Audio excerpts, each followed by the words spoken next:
نبی اکرم صلی اللہ علیہ وسلم نے ایک حدیث میں ارشاد فرمایا وعلیک بذکر اللہ، کہ تمہارے پر ضروری ہے اللہ کا ذکر کرتے رہا کرو، وتلاوت کتابہ، اور خدا کی کتاب کی تلاوت بھی کیا کرو، فإنہ نور لک فی الارض، اس لیے کہ یہ زمین میں تمہارے لیے نور ہے، وذکرک فی السماء، اور آسمان میں تمہارے تذکرے کا باعث ہے۔ تو گویا قرآن دنیا میں بھی فائدے کی چیز ہے اور آخرت میں بھی فائدے کی چیز ہے۔ ایک حدیث میں نبی اکرم صلی اللہ علیہ وسلم نے کہا من سرہ ان یحب اللہ ورسولہ فلیقرأ فی المصحف، جو یہ چاہتا ہے کہ اس سے اللہ اور اس کا رسول محبت کرے، اسے چاہیے کہ قرآن کی تلاوت کرے۔ ایک حدیث میں نبی اکرم صلی اللہ علیہ وسلم نے کہا اقرأوا القرآن فإنہ یأتی یوم القیامة شفیعا لأصحابہ، اے لوگوں قرآن کی تلاوت کرو، اس لیے کہ قیامت کے دن یہ تلاوت کرنے والے کے لیے شفیع بن کے حاضر ہوگا۔ الحمدللہ رب العالمین، والصلاة والسلام علی خاتم الانبیاء والمرسلین، وسیدنا وحبیبنا وقرۃ اعیننا محمد وعلی آلہ وصحبہ اجمعین، اما بعد۔ قال اللہ تعالی فی کتابہ العظیم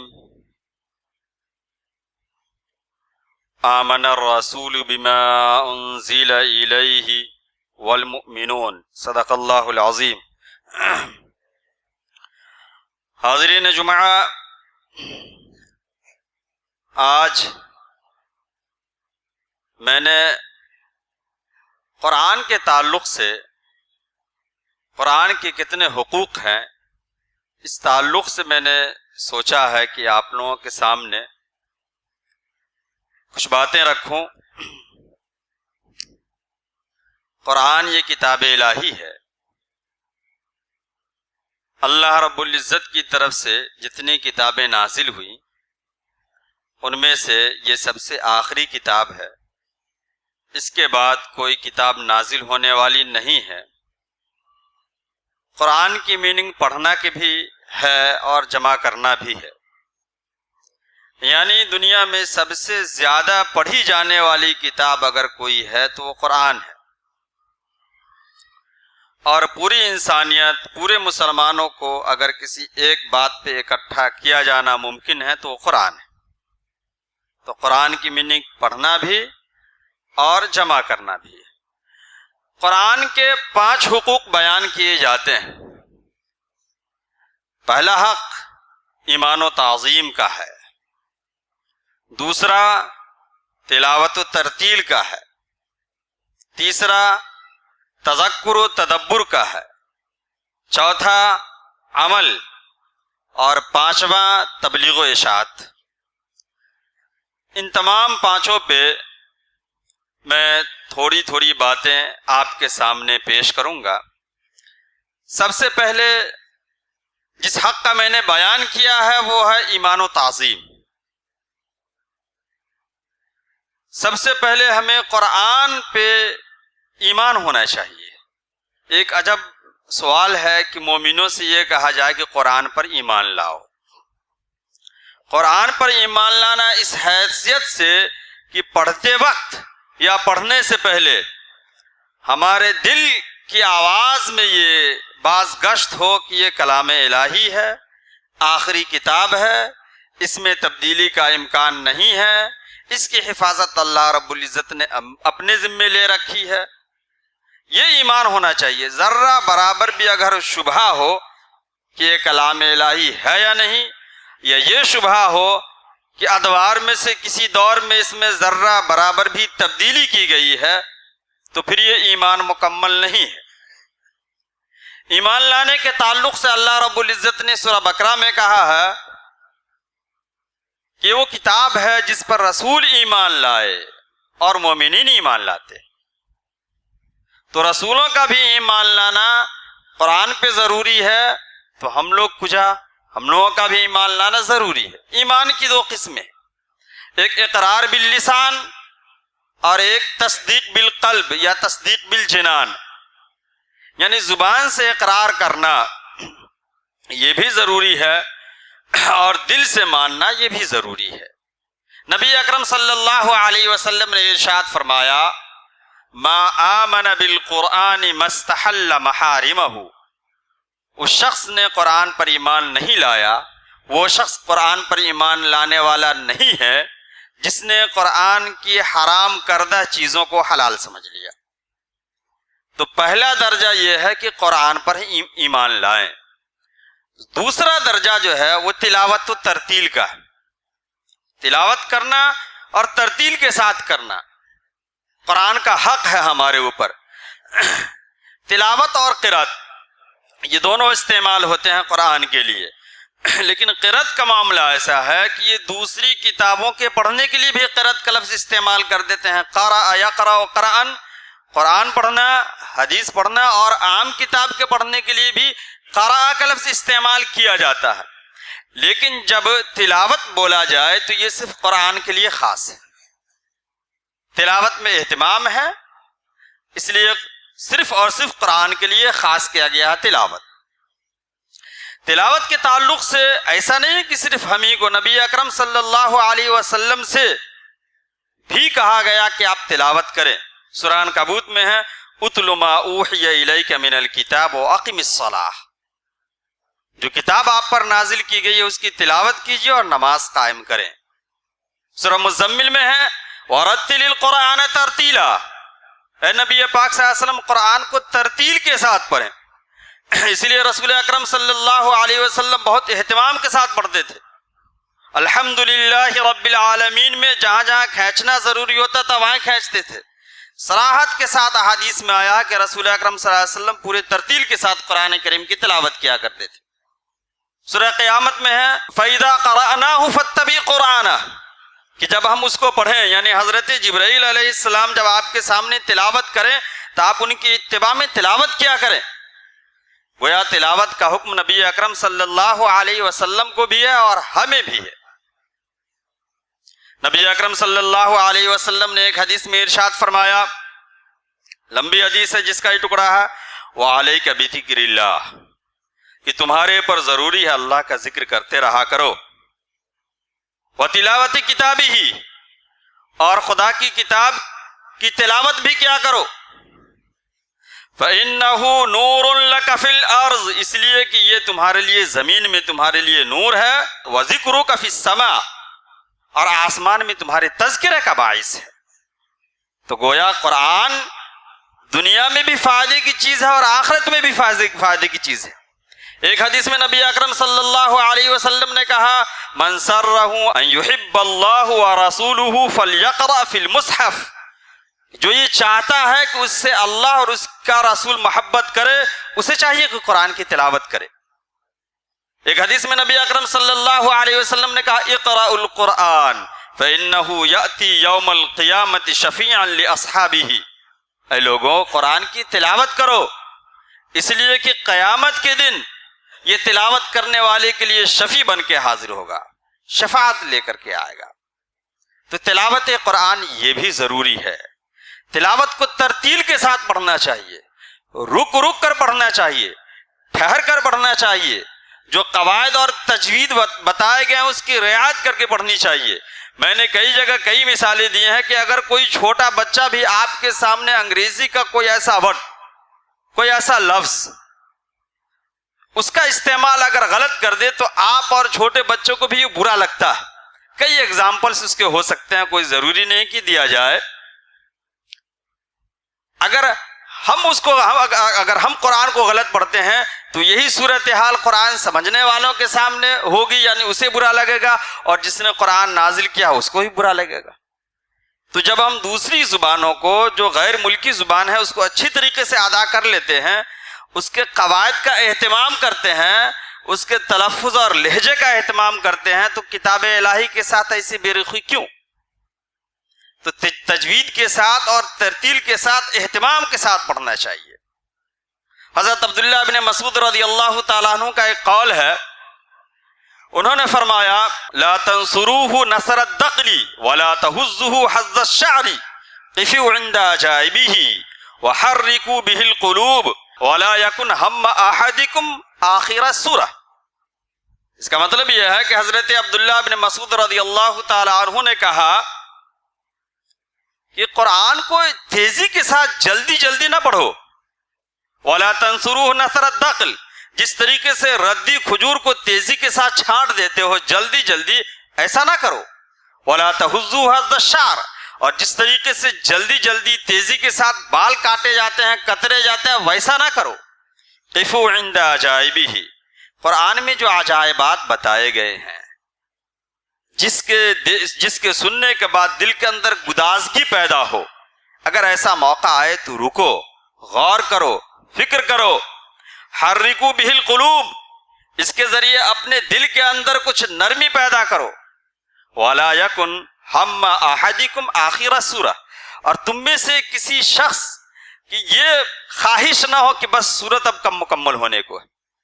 ہم میں سے اکثر کی یہی خواہش ہوتی ہے کہ بس شروع کیا اور پارہ کم مکمل ہونے کو ہے، سورہ کم مکمل ہونے کو ہے۔ حضرت عبداللہ بن مسعود رضی اللہ تعالیٰ عنہ نے کہا وَلَا يَكُنْ هَمَّ أَحَدِكُمْ آخِرَ سورہ، یہ ارادہ نہ ہو کہ بس سورت کب ختم ہو کہ اٹھ کر کے ہم جائیں۔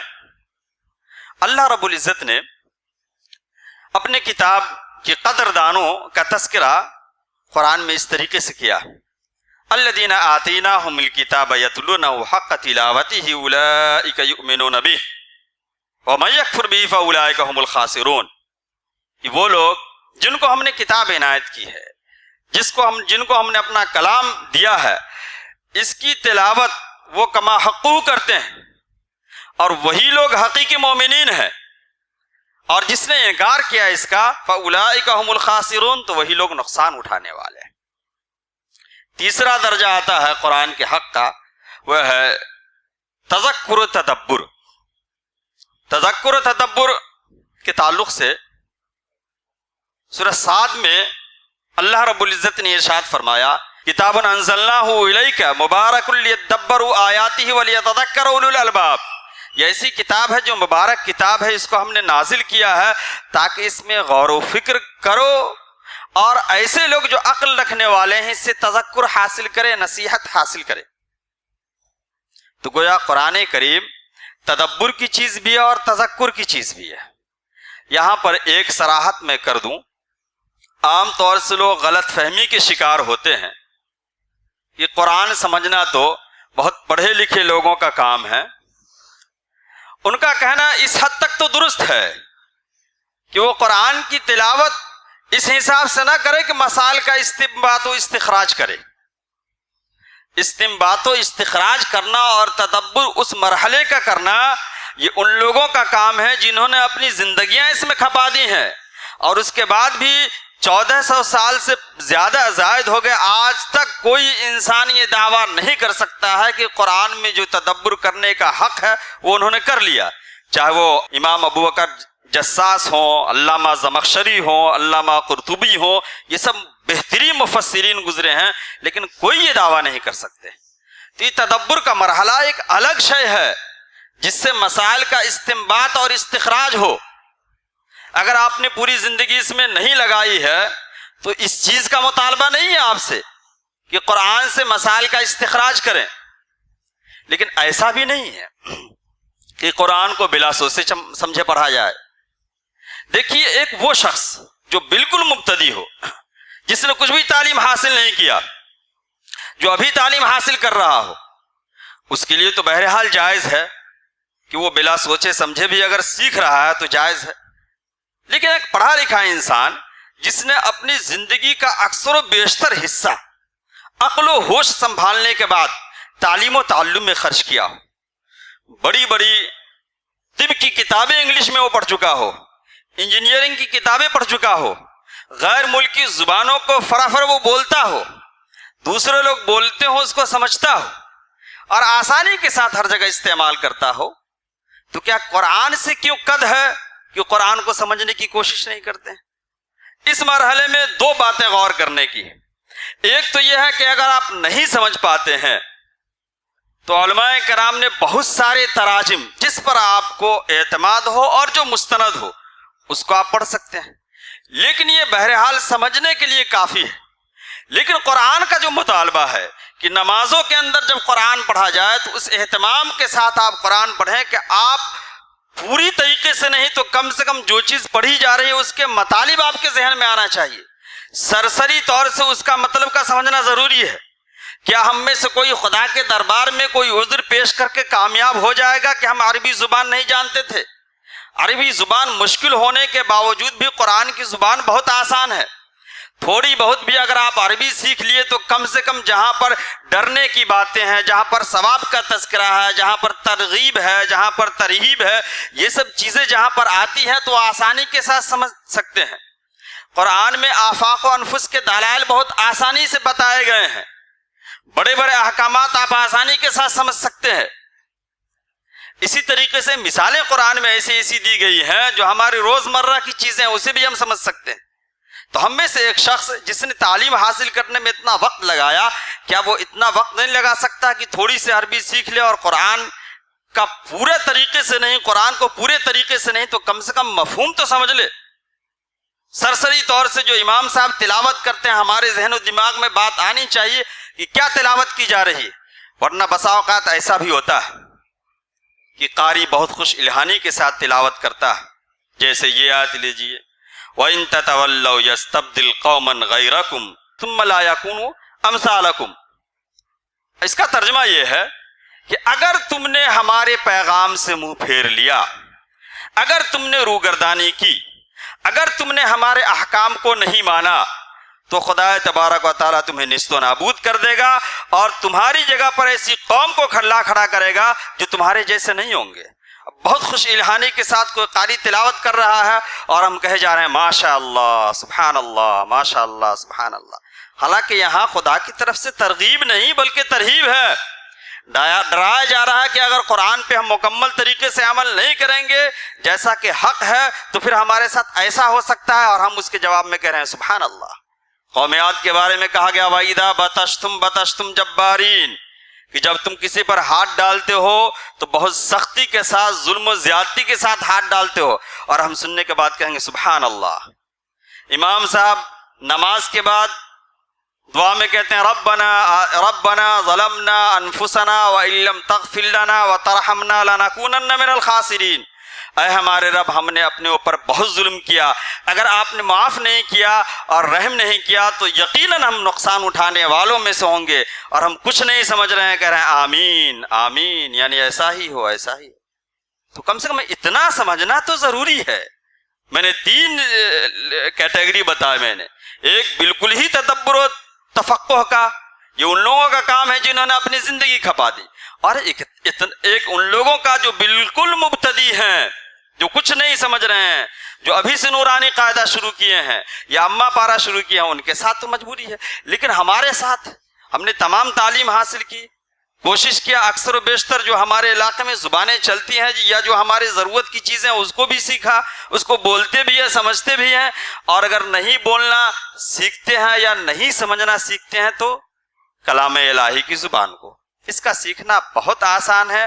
اگر ہم تھوڑی سی کوشش کریں گے تو عربی آ سکتی ہے. ہمیں کم سے کم اتنی عربی تو آ ہی جائے گی جس سے ہم سرسری طور پہ اس کا مفہوم سمجھ سکتے ہیں. اگر یہ بھی نہیں کر سکتے ہیں تو کم سے کم تراجم کے ذریعے سمجھنے کی کوشش کریں. چوتھا درجہ جو آتا ہے قرآن کریم کا وہ ہے عمل کرنے کا، یعنی اس پر کیسے عمل کیا جائے. اس تعلق سے اللہ رب العزت نے ارشاد فرمایا ھذا کتاب انزلناہ الیک مبارک فاتبعوہ واتقوا لعلکم ترحمون، کہ وہ کتاب ہے جسے ہم نے نازل کیا ہے تاکہ تم اس کی اتباع کرو، اس پر عمل کرو اور خدا سے ڈرو تاکہ تمہارے اوپر رحم کیا جائے. ایک حدیث میں آپ لوگوں کے سامنے پیش کروں، بہت مشہور حدیث ہے، ہمیں امید ہے اکثر و بیشتر لوگوں کو معلوم ہوگی. نبی اکرم صلی اللہ علیہ وسلم نے کہا کہ مجتمع قوم فی بیت من بیوت اللہ یتلون کتاب اللہ ویدارسون بینہم الا نزلت علیہم السکینہ وغشیتہم الرحمہ وحفتہم الملائکہ وذکرہم اللہ فی من عندہ. نبی اکرم صلی اللہ علیہ وسلم نے کہا کہ جب بھی کوئی قوم سے مراد یہاں پر جماعت ہے، جماعت المسلمین، مسلمانوں کا کوئی جو گروہ ہے، کوئی طبقہ ہے، اللہ کے کسی گھر میں اکٹھا ہو اس مقصد کے لیے کہ وہ قرآن کی تلاوت کرے. قرآن کا سمجھنا بھی ضروری ہے اور تلاوت بھی ضروری ہے. نفس تلاوت پر بھی ثواب ہے. اگر کوئی انسان صرف تلاوت کر رہا ہے تو ایسا نہیں کہ ثواب نہیں ملے گا، ثواب ہے، لیکن وہ کوشش کر کے سمجھ سکتا ہے اور اس کے بعد نہیں سمجھ سکتا تو اللہ تعالیٰ گرفت کرے گا. دوسری چیزوں کو سمجھنے کی کوشش کرتا ہے، اسے کیوں نہیں سمجھتا؟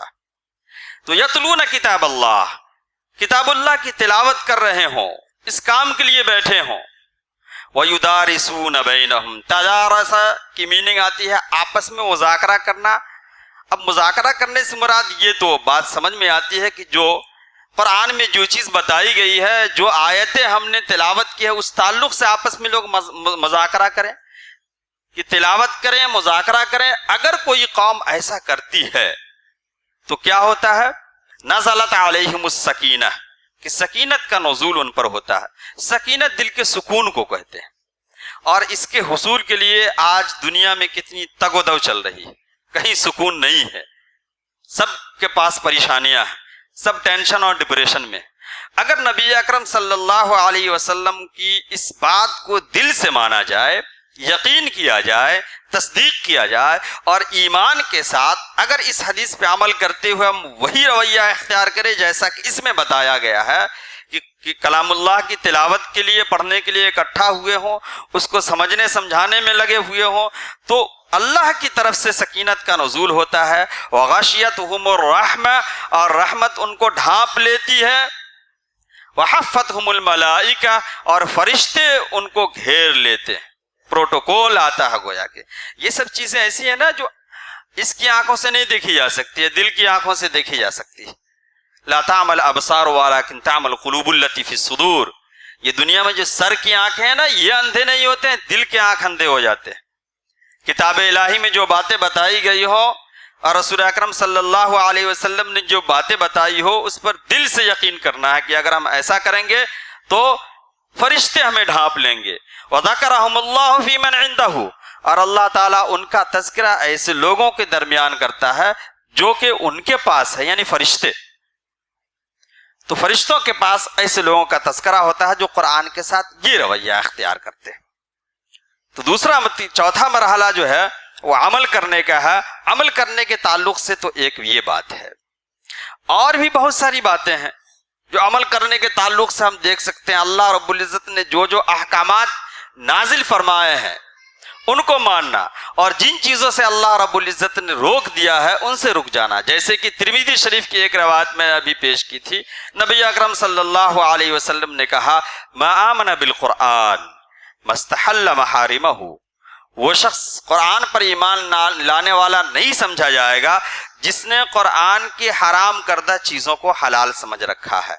اب ہم اپنی زندگی میں دیکھ لیں کہ اللہ رب العزت نے کتنی چیزوں سے ہم کو منع کیا ہے اور ان چیزوں کو ہم بجا لا رہے ہیں. اگر ہم ایسا کرنے والے ہیں تو گویا قرآن پر ایمان لانے والے نہیں ہیں، اور ہمارے ایمان کے تمام کلیات کا ایک جز یہ ہے کہ قرآن پر ایمان لانا بھی ضروری ہے. اسی طریقے سے ایک مرحلہ آتا ہے تبلیغ کا، قرآن کی تبلیغ.